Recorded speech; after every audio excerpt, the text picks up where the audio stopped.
여러분, 혹시 로블록스 해보셨나요? 아니면 조카나 자녀가 하는 걸 보신 적은 있으신가요?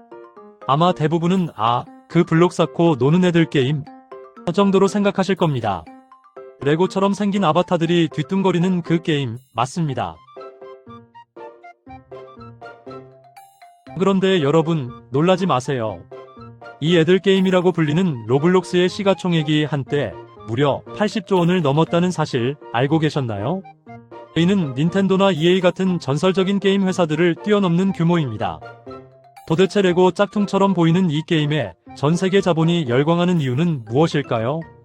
오늘은 로블록스가 어떻게 단순한 게임을 넘어 거대한 메타버스 제국이 되었는지 그 뒤에 숨겨진 천재들의 눈물겨운 이야기를 들려드릴게요.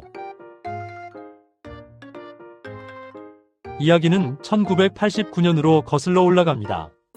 인터넷도 제대로 없던 그 시절, 데이비드 바주키라는 청년이 있었습니다. 스탠퍼드 대학교에서 전기공학을 전공한 그는 그냥 공학도가 아니었어요. 세상의 모든 움직임을 컴퓨터로 구현하고 싶어하는 지독한 물리학 오타쿠였죠. 그는 형과 함께 날러지 레볼루션 지식혁명이라는 회사를 차립니다. 그리고 여기서 전설의 시작이 되는 소프트웨어, 인터랙티브 피직스를 개발하죠. 이게 뭐냐면요. 화면에 네모, 세모 블록을 그려놓고 줄을 매달거나 스프링을 달아서 떨어뜨리면 실제 물리 법칙처럼 퉁 하고 튕겨나가는 시뮬레이션 프로그램이었어요. 지금 보면 정말 단순한 2D 그래픽이었지만 당시엔 혁명이었습니다. 전 세계 학교 선생님들이 과학 시간에 이걸 쓰기 시작했거든요. 그런데 데이비드는 여기서 충격적인 장면을 목격합니다. 아이들이 이 프로그램을 물리 공부하는 데 쓰는 게 아니라 자동차를 만들어 서로 충돌시키거나 건물을 지어 무너뜨리는 놀이로 쓰고 있었던 거죠. 데이비드는 생각했습니다. 사람들은 무언가를 만들고 부수고 공유하는 것 자체를 즐기는구나. 1998년 데이비드는 이 회사를 무려 2천만 달러, 당시 돈으로 200억 원이 넘는 거액에 매각합니다. 엄청난 부자가 된 거죠. 보통 이러면 은퇴해서 요트나 타고 놀 텐데 그는 그러지 않았습니다. 그의 머릿속엔 여전히 아이들이 블록을 가지고 놀던 그 모습이 맴돌았거든요. 결국 그는 자신의 가장 친한 친구이자 천재 프로그래머였던 에릭 카셀을 불러냅니다. 에릭, 우리 2D가 아니라 3D로 한번 해보자. 전 세계 아이들이 들어와서 마음껏 뛰어놀 수 있는 물리 엔진 세상을 만드는 거야. 2004년 두 사람은 캘리포니아의 작은 사무실에서 다시 코딩을 시작합니다. 이때 프로젝트의 첫 이름은 로블록스가 아니었어요. 바로 다이나블록스였습니다. 다이나믹한 블록들이란 뜻이었죠. 하지만 이름이 너무 딱딱하다는 의견 때문에 2005년 로봇과 블록을 합친 단어, 바로 우리가 아는 로블록스로 이름을 바꿉니다. 그리고 2006년 드디어 로블록스가 세상에 정식으로 출시됩니다. 자, 이제 대박이 났을까요? 아니요. 처음에 동시 접속자는 고작 100명도 안 됐습니다.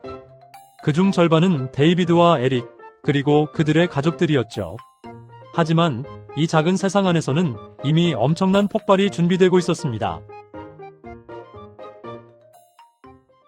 출시 초기 로블록스는 그야말로 야생 그 자체였습니다.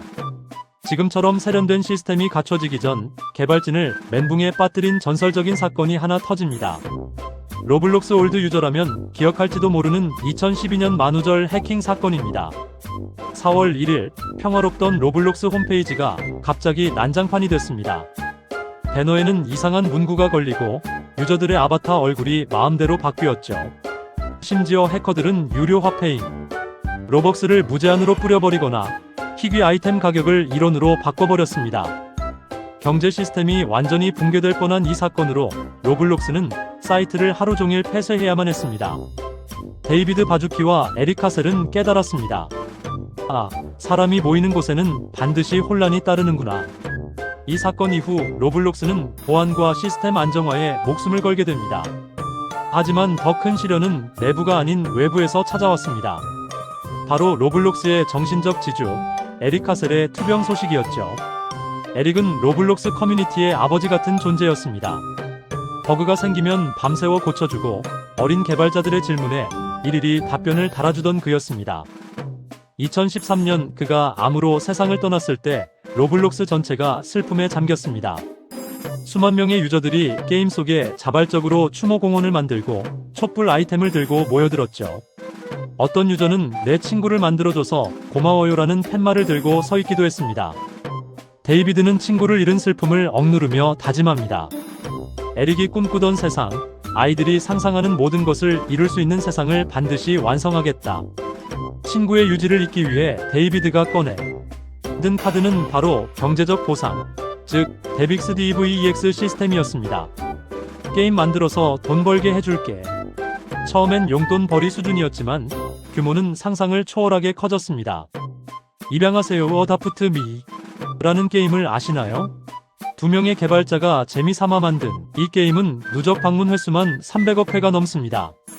이들은 이제 수십 명의 직원을 거느린 어엿한 게임 스튜디오의 사장님이 되었죠. 고등학생이 부모님의 빚을 갚고 대학생이 등록금을 내고도 남을 돈을 버는 로블록스. 드림이 현실이 된 겁니다.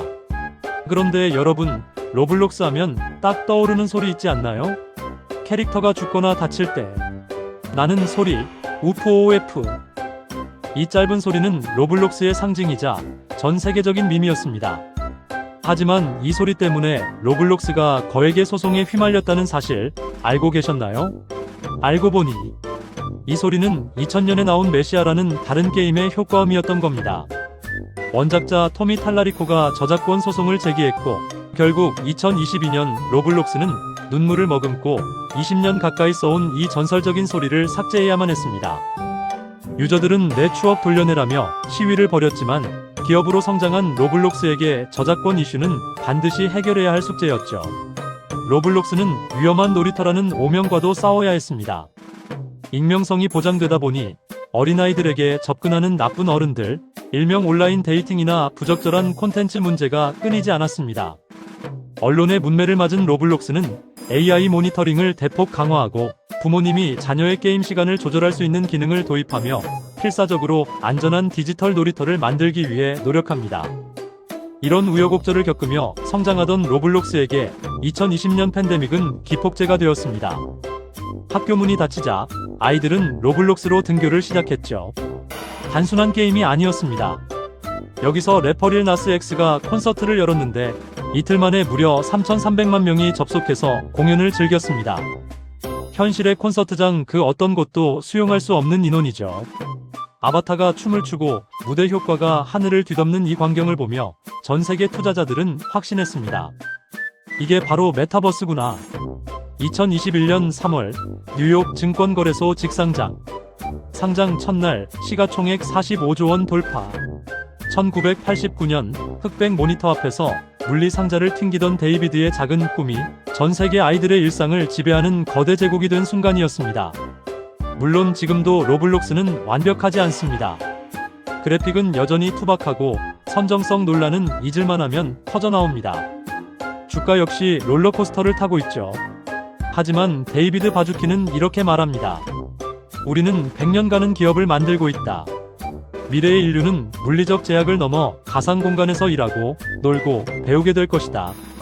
어쩌면 로블록스는 어른들은 절대 이해할 수 없는 아이들만이 아는 신대륙 발견의 역사가 아닐까요?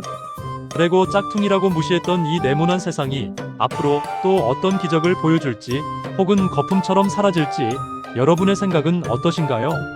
지금까지 상상을 현실로 만든 네모난 혁명, 로블록스 이야기였습니다.